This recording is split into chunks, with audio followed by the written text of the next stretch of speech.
As-salatu ala nabi wassalamu ala rasul wal anbiya'il mursalin kulluhum mukramun.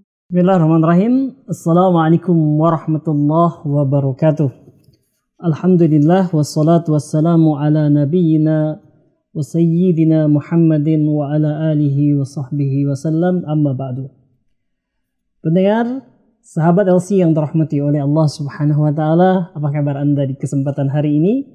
Mudah-mudahan Allah Subhanahu wa taala senantiasa memberikan kepada kita kesehatan dan nikmat-nikmat yang lainnya, terutama nikmat keteguhan iman dan Islam.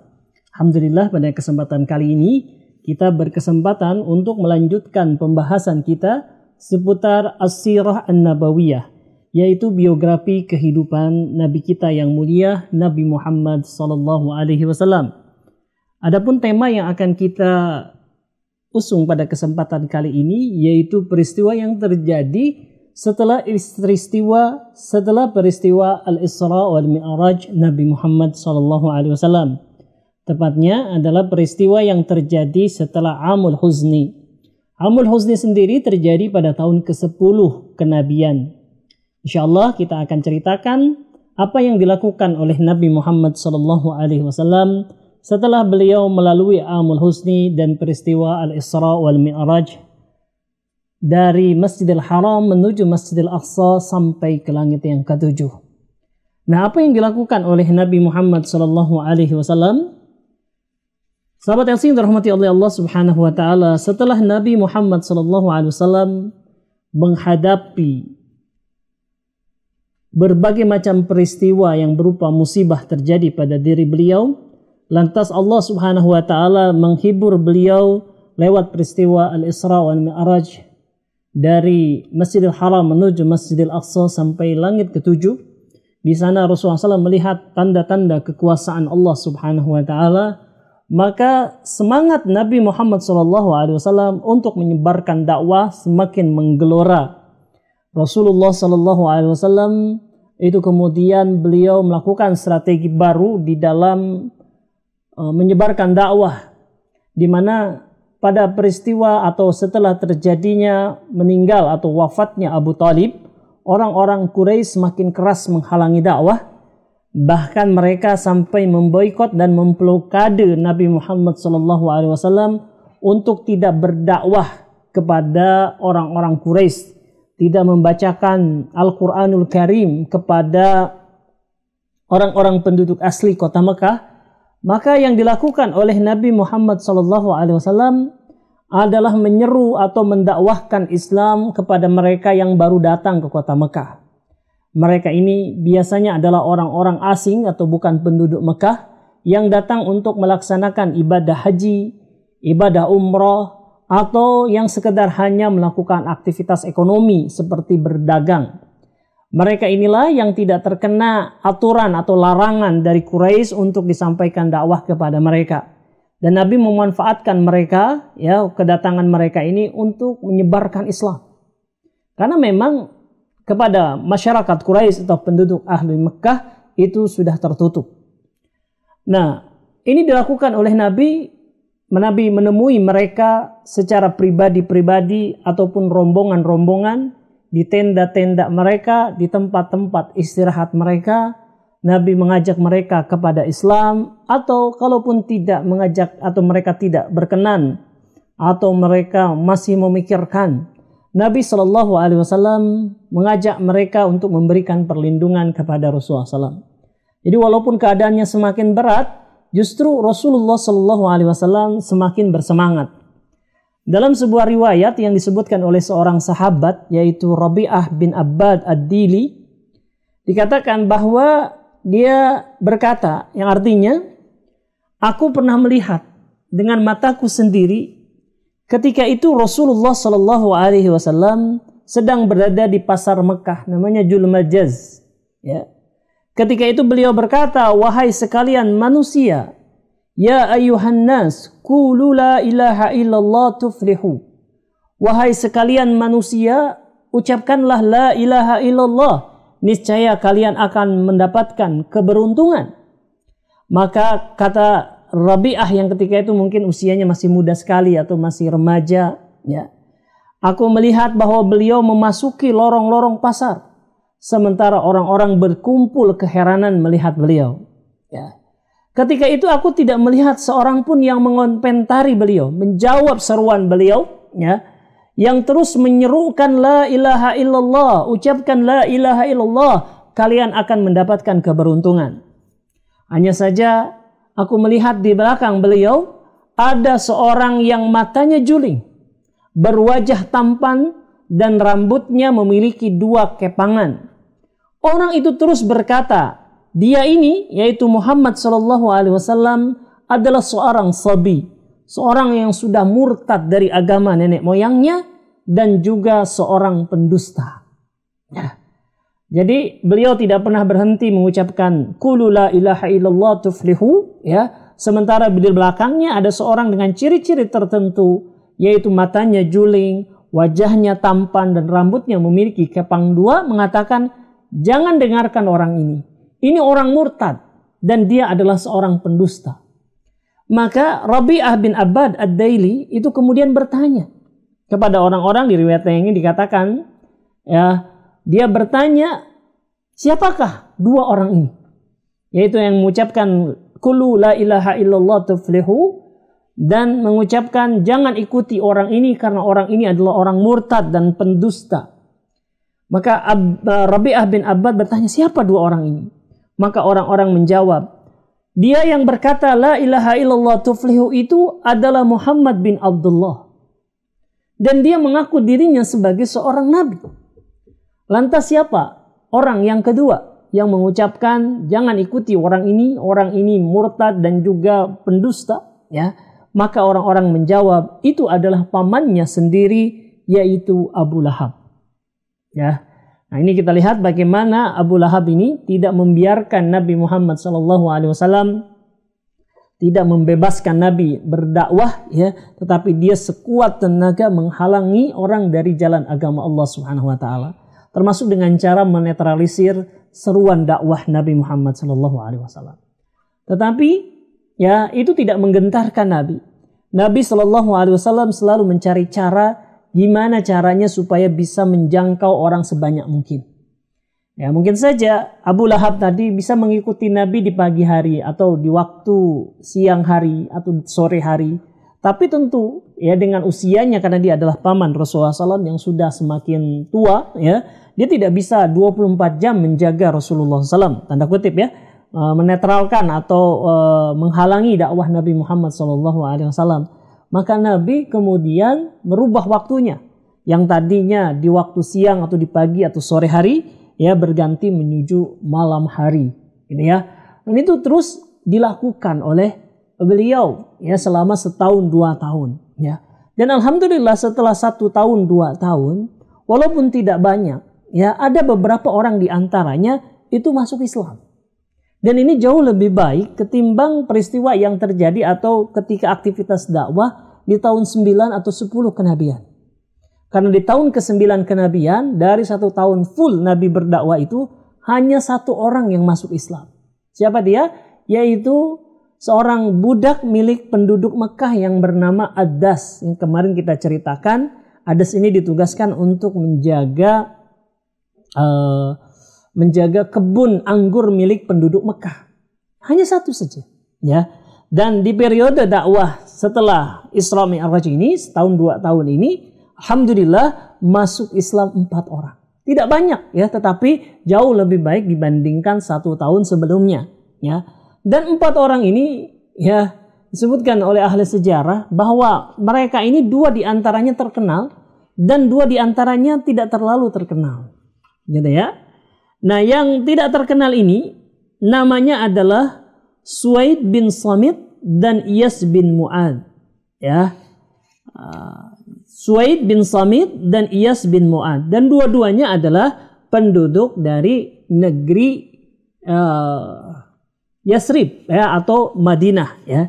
Sementara 2 orang lainnya ini cukup terkenal, mereka adalah pemimpin suku, mereka adalah orang-orang yang memiliki rakyat ataupun juga penduduk banyak gitu ya, dan mereka adalah seorang pemimpin ya, yaitu Dimad As-Sa'labah dan Tufail bin Amr Ad-Dawsi.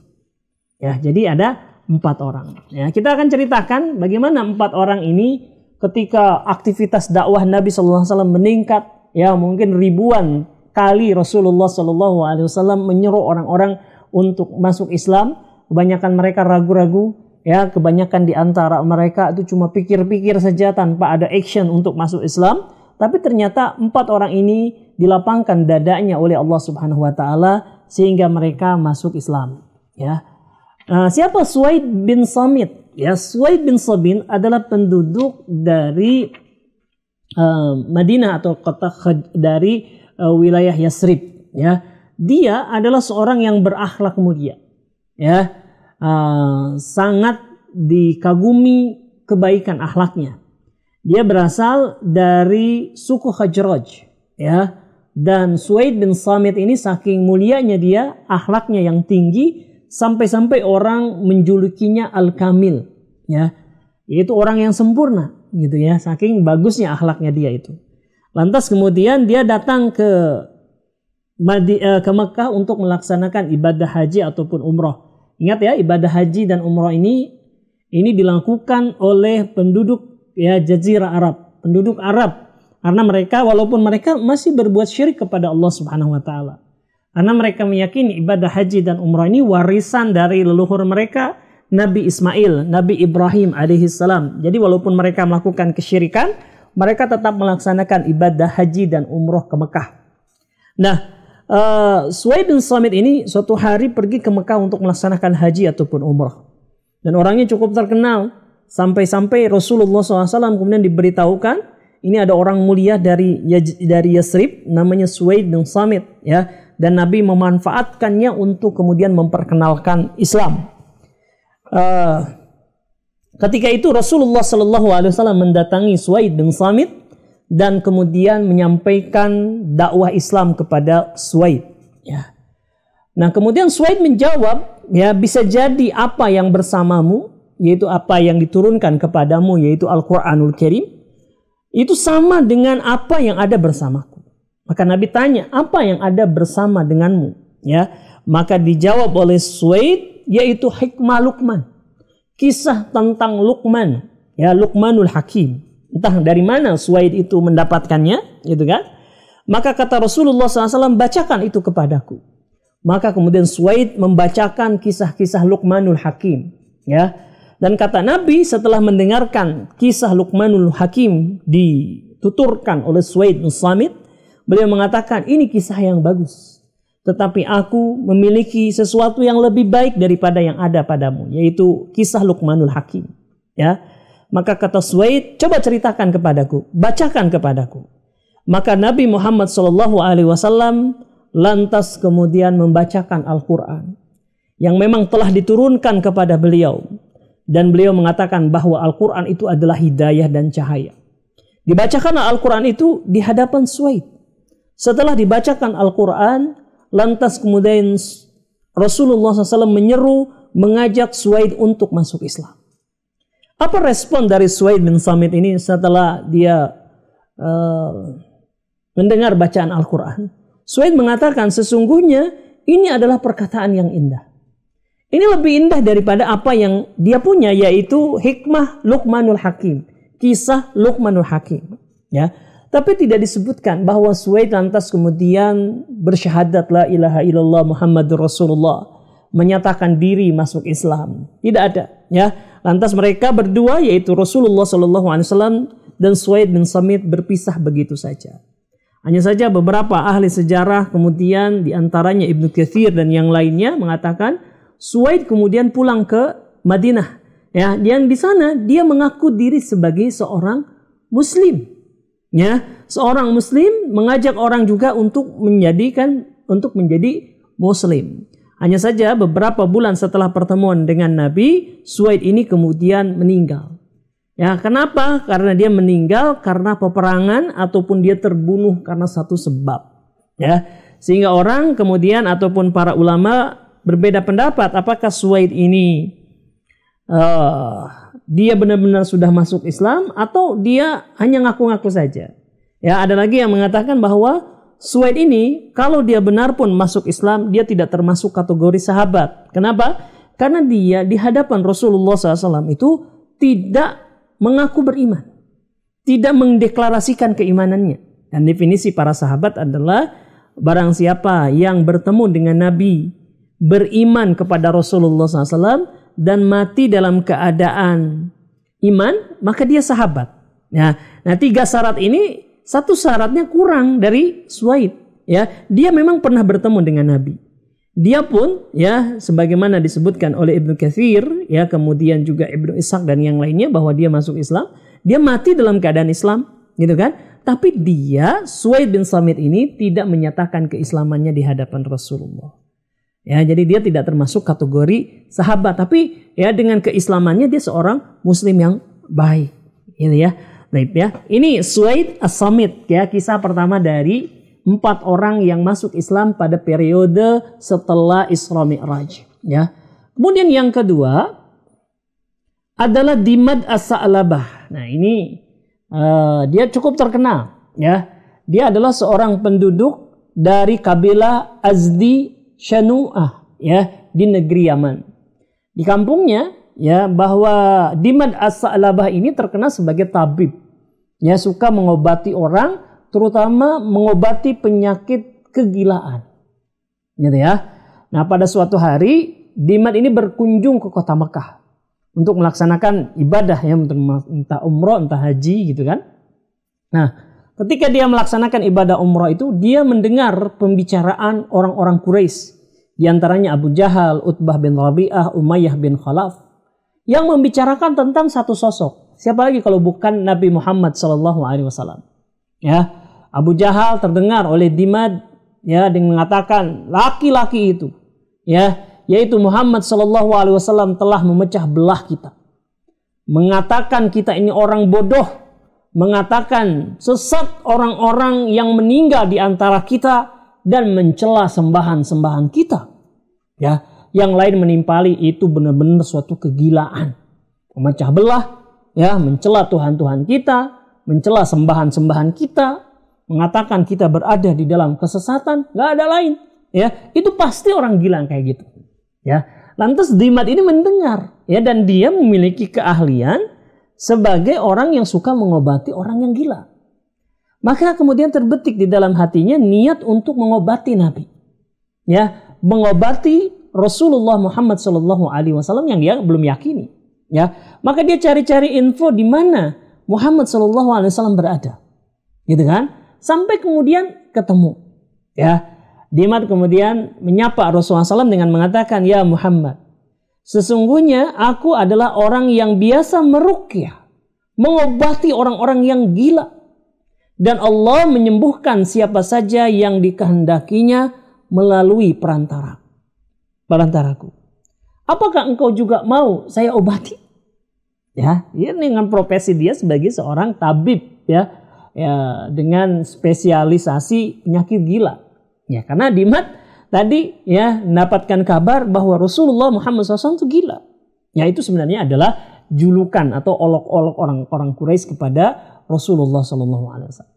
Lantas setelah mendapatkan penawaran dari Dimad As-Sa'labah ini, ya, Rasulullah SAW tidak menjawab langsung dengan perkataan beliau. Ya, beliau hanya mengucapkan khutbah yang disebut dengan khutbatul hajah. Innal hamdalillah nahmaduhu wa nasta'inuhu wa nastaghfiruh wa na'udzu billahi min sururi anfusina. Ya, sesungguhnya segala puji hanya milik Allah. Kami memujinya, kami memohon pertolongan. Barang siapa yang diberikan hidayah oleh Allah, niscaya dia tidak akan ada yang bisa menyesatkannya. Dan siapa yang disesatkan oleh Allah, maka tidak ada yang bisa memberinya hidayah. Aku bersaksi bahwa tidak ada sesembahan yang sejati, sesembahan yang benar kecuali hanya Allah Subhanahu wa taala yang tidak memiliki satu sekutu pun. Dan sesungguhnya bahwa Muhammad adalah hamba dan rasulnya. Ini perkataan yang bagus sekali. Dan Dimad paham betul kata-kata ini karena dia adalah seorang Arab, ya, seorang Arab yang memang mengerti tata bahasa Arab. Ini kata-kata yang bagus, ya. Sampai kemudian Dimad, ya, meminta Nabi untuk mengulangnya, ya. Dan Nabi kemudian mengulangnya sebanyak 3 kali. Innal hamdalillah nahmaduhu wa nasta'inuhu wa may yudlil fala hadiyalah, ya, may yahdillahu fala mudhillalah wa may yudlil fala hadiyalah. Asyhadu an la ilaha illallah wahdahu la syarikalah. Begitu terus, ya. Maka Dimad kemudian mengatakan, sesungguhnya aku telah mendengar perkataan dukun. Aku juga tahu, ya, penyihir ngomong apa aja, penyair-penyair juga apa yang menjadi objek atau perkataan syair mereka. Namun aku belum pernah mendengar semisal ucapanmu itu. Sungguh ucapanmu menembus hingga ke tengah lautan. Berikan tanganmu, maka aku akan membaiatmu untuk masuk Islam. Ya. Kemudian Rasulullah SAW bertanya, apakah kaummu juga akan masuk Islam? Ya, dijawab oleh Rasulullah SAW, ya, begitu juga dengan kaumku. Ya, Masya Allah, ya. Tadinya mau ngobatin penyakit gila, ternyata Nabi gak gila. Ya, ternyata Nabi Muhammad SAW dengan wahyu dari Allah Subhanahu Wa Taala yang disampaikan kepada beliau dan disampaikan kembali kepada Dimad, sanggup, ya, itu menjadi sebab hidayah seorang dari Yaman yang bernama Dimad As-Sa'labah ini. Ini orang kedua, ya. Orang yang ketiga, hadirin rahimakumullah. Orang yang kedua namanya adalah Tufail bin Amru Ad-Dausi. Ya, Tufail bin Amru ini adalah seorang pemimpin kabilah Daus di Yaman. Ya. Nah, ada suatu hari Tufail bin Amr ini datang ke Mekah. Nah, begitu tahu yang akan datang adalah seorang pemimpin kabilah besar di Yaman, kabilah Daus, ya, maka orang-orang Quraisy segera menyambutnya, ya, segera menyambutnya dan kemudian mewanti-wanti Tufail untuk tidak mendekati Rasulullah SAW, tidak mendekati seorang pemuda yang bernama Muhammad SAW. Ya, kenapa? Karena khawatir orang-orang Quraisy itu bahwa Rasulullah Muhammad SAW sanggup mempengaruhi Tufail. Ya, maka dikatakan, ya Tufail, sesungguhnya engkau datang ke negeri kami ini. Ya, di negeri kami ada seorang laki-laki yang telah menyakiti hati kami, menyakiti kita, memecah belah persatuan kami dan mencela urusan-urusan agama kami. Ya, sungguh perkataannya bagaikan sihir yang bisa memisahkan seorang dari ayahnya, dari saudaranya, dari istrinya, dari suaminya, ya. Dan kami khawatir bahwa engkau dan kaummu ketika memasuki negeri kami akan terpengaruh. Maka jangan sekali-kali engkau, wahai Tufail, itu mengajaknya bicara. Dan jangan dengarkan apapun darinya. Ya, bahaya banget orang ini, kata Tufail. Baik, saya akan hindari. Ya, maka Tufail itu kemudian ketika dia masuk ke sekitar Ka'bah, ya, sekitar Masjidil Haram, dia sampai tutup telinganya. Kenapa? Saking khawatir ketemu dengan Muhammad SAW, ya, dan kemudian terpengaruh, gitu ya. Tapi namanya orang kalau ditakut-takuti, ya, atau sesuatu informasi yang tidak jelas, justru memicu seseorang itu untuk berpikir kritis, ya, untuk semakin tambah penasaran, ya. Sehingga kemudian Tufail ini malah kemudian mencari Rasulullah SAW. Ya, dia katakan, dia kemudian mendekati Rasulullah SAW dan kemudian mendengarkan ucapan Rasulullah SAW. Di satu riwayat dikatakan bahwa Tufail itu duduk di samping Nabi yang sedang sholat di depan Ka'bah. Ya, dan kita tahu bacaan sholat kan sangat mengagumkan. Ada di situ bacaan Al-Quran, ada pujian kepada Allah, ada tasbih kepada Allah Subhanahu Wa Taala, semuanya bagus, baik, ya. Maka Tufail kemudian bergumam di dalam hatinya, ya, ini seperti dituturkan oleh Tufail bin Amru sebab ketika dia masuk Islam, gitu kan? Aku mendengar perkataan yang indah. Demi Allah, sesungguhnya aku adalah seorang yang cerdas, ya. Aku adalah seorang penyair yang bagiku mudah untuk membedakan mana sebuah kebaikan ataupun keburukan, ya. Maka apa yang menghalangiku untuk mendengarkan lebih daripada apa yang dikatakan oleh laki-laki ini? Siapa? Muhammad SAW. Kalau memang itu membawa kebaikan, maka aku bisa menerimanya. Tapi kalau itu sebuah keburukan, aku bisa meninggalkannya. Aku seorang yang kritis, orang yang cerdas, ya, nggak bisa ditakut-takuti. Ya, lantas kemudian Tufail menunggu Rasulullah SAW menyelesaikan salatnya, lantas kemudian Rasulullah SAW ya masuk ke dalam rumahnya dan Tufail ikut bersama ke dalam rumah Rasulullah SAW. Ya, Tufail kemudian berkata kepada Rasulullah SAW, ya Rasulullah atau ya Muhammad, sesungguhnya kaummu berkata kepadaku ini dan itu. Demi Allah mereka selalu menakut-nakutiku hingga aku menutup telingaku agar tidak mendengar perkataanmu. Namun Allah berkehendak hingga aku mendengar perkataanmu dan aku mendapatinya sebagai perkataan yang indah. Jelaskan perkara itu kepadaku. Ya, maka Nabi SAW menjelaskan tentang Islam, membacakan Al-Quranul Karim kepada Tufail bin Amr ad-Dawsi, sampai kemudian Tufail mengatakan, demi Allah aku tak pernah mendengar perkataan yang lebih indah daripada Al-Quran, dan aku tidak mengetahui ada perkara yang lebih adil daripadanya. Ya, lantas kemudian Tufail pun kemudian masuk Islam. Ya, dan Tufail masuk Islam ini diikuti oleh keluarganya, diikuti oleh kabilahnya. Ya, dan kabilahnya memang lebih lama daripada keluarganya. Sampai dikatakan bahwa Tufail sempat beberapa kali datang ke Mekah minta doa kepada Rasulullah SAW agar kaumnya dimudahkan untuk masuk Islam. Dan Nabi kemudian berdoa menghadap kiblat, menghadap Ka'bah. Nabi berdoa semoga Allah Subhanahu Wa Taala memberikan hidayah kepada kaum Daus, ya. Dan kemudian mereka masuk Islam, gitu ya.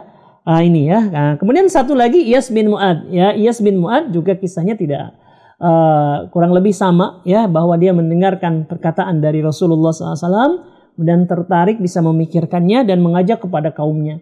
Hanya kaumnya kemudian tidak mau beriman, ya, dan malah kemudian mereka mengusir ataupun menyiksa dari Iyas bin Mu'ad ini, ya.